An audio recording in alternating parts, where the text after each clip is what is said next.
નમસ્કાર મિત્રો, education with જિજ્ઞેશમાં તમારું સ્વાગત છે ને હું છું જિજ્ઞેશ. મિત્રો, આજે આપણે વાત કરીશું શિક્ષણ સહાયક ભરતીની અને વિદ્યા સહાયક પુનઃ જિલ્લા પસંદગીનો આજની તારીખની જે અપડેટ છે એના વિશે ચર્ચા કરીશું. તો સૌથી પહેલાં વાત કરીએ કે શિક્ષણ સહાયક ભરતીમાં જે 9-10નું જે સરકારી અને ગ્રાન્ટેડનું જે PML-1 જે પબ્લિશ થયું છે, તો એનું વાંધા અરજીનું જે તારીખ જે છે 16 તારીખ સુધી આપવામાં આવી છે અને ત્યારબાદ એની જે છે એ શાળા પસંદગીની પ્રોસેસ ચાલુ થવાની છે અને એ પહેલાં 11-12ની જે છે એ શાળા ફાળવણી કદાચ આવી જશે અને પછી જે 9-10ની જે શાળા પસંદગી છે એ ચાલુ થવાની શક્યતા છે. તો હવે ઝડપથી એ કામ જે છે થઈ રહ્યું છે. તો આશા રાખીએ કે જૂન પૂરો થતાં સુધીમાં એ 9-12ની તમામ પ્રોસેસ જે છે એ પૂરી થઈ જાય. હવે આજની જે આપણે અપડેટની વાત કરીએ કે ભાઈ 8મો દિવસ હતો અને 14/6/2025 14 તારીખ છે આજે અને 8મો દિવસ આજે આપણે ગણીએ વિદ્યા સહાયક ભરતીનો. તો હવે આજની જે અપડેટ જે રહી છે એને આપણે થોડી અલગ રીતે એ રીતે જોઈશું કે એની અંદર કઈ કેટેગરીના કેટલા લોકો હતા અને એનો લાસ્ટ મેરિટ નંબર શું હતો અને કઈ કેટેગરીમાં કેટલું મેરિટ અટક્યું છે અને કુલ કેટલા ઉમેદવારો છે, કુલ હાજર કેટલા ઉમેદવારો છે, તમામ ઝીણવટભરી માહિતી સાથે આજની અપડેટ આપણે જોવાના છીએ. તો હવે આપણે ચર્ચા કરીએ સૌથી પહેલાં એના ઉપર. તો અહીંયા તમે જોઈ શકો છો પુનઃ જિલ્લા પસંદગી 14/6/2025 આજની તારીખ વિશે છે. અહીંયા તમને પહેલી કોલમમાં કેટેગરી જોવા મળે છે અને પહેલી બાજુની કોલમમાં તમને એનો મેરિટ નંબર જોવા મળે છે. આખરે અહીંયા ઓપન કેટેગરી છે. તો ઓપન કેટેગરીમાં આજે કયા નંબર સુધીના ઉમેદવારોને બોલાવવામાં આવ્યા હતા એનું છે. તો 805થી 981 સુધી એ ઓપનના ઉમેદવારો હતા. SCમાં એનો પોતાનો કેટેગરીનો પર્ટિક્યુલર નંબર છે. ટોટલ આપણે ગણવામાં આવે તો આજે 801થી લઈને 1000 સુધી જનરલ મેરિટ નંબરના ઉમેદવારોને બોલાવવામાં આવ્યા હતા. 200 ઉમેદવારો જે બોલાયા હતા 200માંથી 142 લોકોએ જિલ્લા પસંદગી કરી હતી. બાકીના ઉમેદવારો ગેરહાજર રહ્યા હતા અથવા તો સાયન્સવાળા હતા. હવે એ તમે જોઈ શકો છો. SCમાં મેરિટ નંબર 66થી 88 સુધીના હતા. STમાં ખાલી એક જ ઉમેદવાર હતો આજે 10 નંબર. SC/BC એટલે કે OBCમાં 421થી લઈને 534 કેટેગરી નંબર સુધીના લોકો હતા. EWSમાં 183થી લઈને 226 સુધીના કેટેગરીના ઉમેદવારો હતા. એમ કરીને કુલ આપણે ગણીએ તો 801થી 1000 સુધીનો જનરલ મેરિટ નંબર જે હતો એ પ્રમાણે ઉમેદવારો આજે હતા. હવે અહીંયા બાજુમાં છે લાસ્ટ મેરિટ એટલે કે જે તે કેટેગરીમાં આજે કેટલા જે છેલ્લી જિલ્લા પસંદગી થઈમાં કેટલો મેરિટ સુધીનો કઈ કેટેગરીના ઉમેદવારો આજની તારીખ સુધીમાં લાગે છે એની વાત કરી લઈએ. તો ઓપન કેટેગરીમાં 70.59 સુધીના ઉમેદવાર આજે લાગે છે. SCમાં જે છે એ પણ 70.59 સુધીના લાગે છે. STમાં જે ઉમેદવાર હતો એનું મેરિટ હતું 70.6783 હતું. SC/BCના ઉમેદવારનું લાસ્ટ ઉમેદવારનું મેરિટ હતું 70.56 જેવું. ત્યારબાદ EWS કેટેગરીના ઉમેદવારનું મેરિટ હતું 70.5766 અને કુલ જે છેલ્લો ઉમેદવાર આપણે ગણી શકીએ તો એ હતો 70.56 એટલે SC/BCનો જે છેલ્લો ઉમેદવાર આજનો હતો.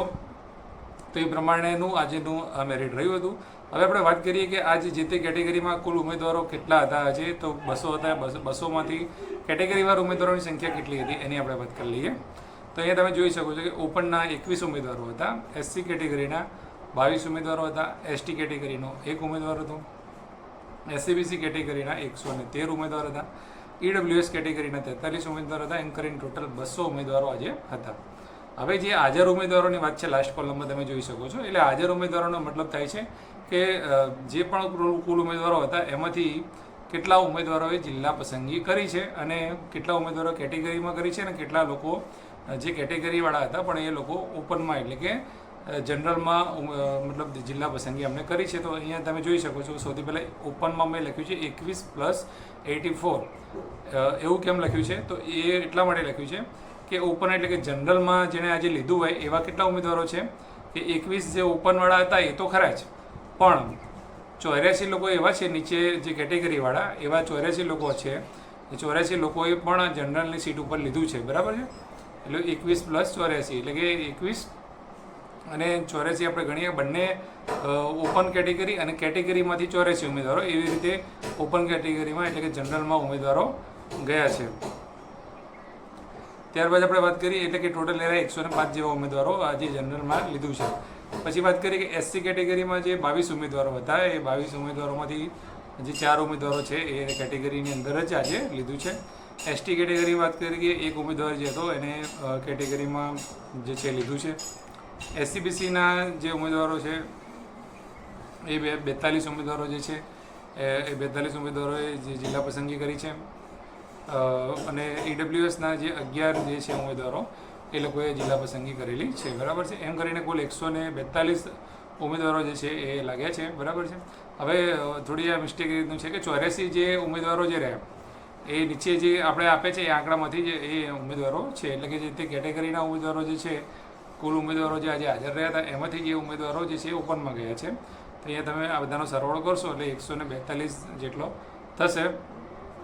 તો 200માંથી 142 લોકો જે છે એ હાજર રહેલા છે અને બાકીના લોકો એબસન્ટ રહેલા છે અથવા તો સાયન્સવાળા હતા. તો આ હતી વાત આજના દિવસની એનાલિસિસની વાત. હવે આપણે જે ટોટલ દરરોજ આપણે વાત કરીએ છીએ એની વાત કરી લઈએ કે જે ટોટલ જે છે એના ઉપર શું અસર પડી છે. તો અહીંયા તમને કોષ્ટકમાં તમે જોઈ શકો છો કે ટોટલ ઉપર જે અસર પડી છે આપણે ડેલી જોઈએ છીએ. તો એમાં આપણે જો કે ઓપનમાં જે ટોટલ જગ્યાઓ આપેલી છે, હવે કેટલી ભરાઈ છે, કેટલી બાકી છે અને એની ટકાવારી શું છે એની આપણે વાત કરીએ છીએ. તો ઓપનમાં જુઓ તો 2208 જગ્યાઓ હાલની તારીખમાં જે છે બાકી રહી ગઈ છે. એસસીમાં 236 જગ્યાઓ બાકી રહી છે. ત્યારબાદ એસટીમાં 625 જગ્યાઓ, એસસીબીસીમાં 565 જગ્યાઓ, ઈડબ્લ્યુએસમાં 383 જગ્યાઓ અને ટોટલ જે છે એ 4017 જગ્યાઓ બાકી છે. એ તમે હાલ મતલબ જે બાકી રહી છે કેટેગરી ભાઈ એને જોઈ શકો છો કે જે સોમવારથી, આવતીકાલે રવિવારની રજા રહેશે કે આવતી સોમવારથી જે જિલ્લા પસંદગી ચાલુ થશે એની માટે કેટલી ભરાઈ છે વચ્ચેની કોલમમાં તમે જોઈ શકો છો. અત્યાર સુધીમાં ટોટલ ઓપનમાં જે 558 ભરાઈ છે, એસસીમાં 49 ભરાઈ છે, એસટીમાં 53 ભરાઈ છે, એસસીબીસીમાં 204 ભરાઈ છે, ઈડબ્લ્યુએસમાં 119 ભરાઈ છે અને ટોટલ જે છે 983 ભરાઈ છે.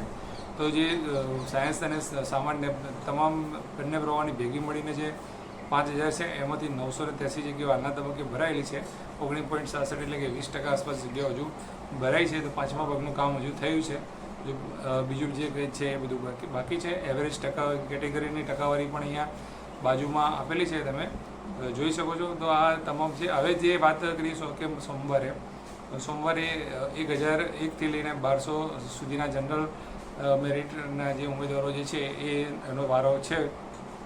તે પ્રમાણે એ જિલ્લા પસંદગીમાં એમને બોલાવવામાં આવ્યા છે. અને જે પણ આજે ગઈ વખતે જે જિલ્લા પસંદગી ચાલી રહી હતી અને આ વખતે જે ડિફરન્ટની થોડી વાત કરીએ તો ડિફરન્ટમાં એવું છે કે સેમ ટુ સેમ જ ચાલી રહ્યું છે. એટલું બધું કંઈ ડિફરન્ટ છે નહીં કે વધારે લોકોએ આ વખતે લઈ લીધું હોય વધારે હાજર, કેમ કે અમુક લોકો હાજર રહ્યા છે ગઈ વખત નહોતા રહ્યા એવા. તો સામે એવું પણ છે કે ગઈ વખત હતા અને આ વખત નહોતા પણ આવ્યા. તો એવું છે. તો એટલું બધું કંઈ ડિફરન્ટ નથી. તો ખાસ કરીને સેકન્ડ રાઉન્ડની જે શક્યતાઓ ઓછી જે હતી એસસીબીસી કેટેગરીની, તો એની અંદર એવું છે કે 1600 સુધીના જે ઉમેદવારો જે છે કેટેગરીના એ પહેલા રાઉન્ડમાં જે છે એ સેફ અત્યારે દેખાઈ રહ્યા છે. તો વિડીયો કેવો લાગે એ કોમેન્ટમાં જરૂરથી જણાવજો. લાઇક કરવાનું ભૂલતા નહીં અને નવા અપડેટ સાથે નવા વિડીયો સાથે ફરીથી મળીશું. જય હિન્દ, જય ભારત. Thank you.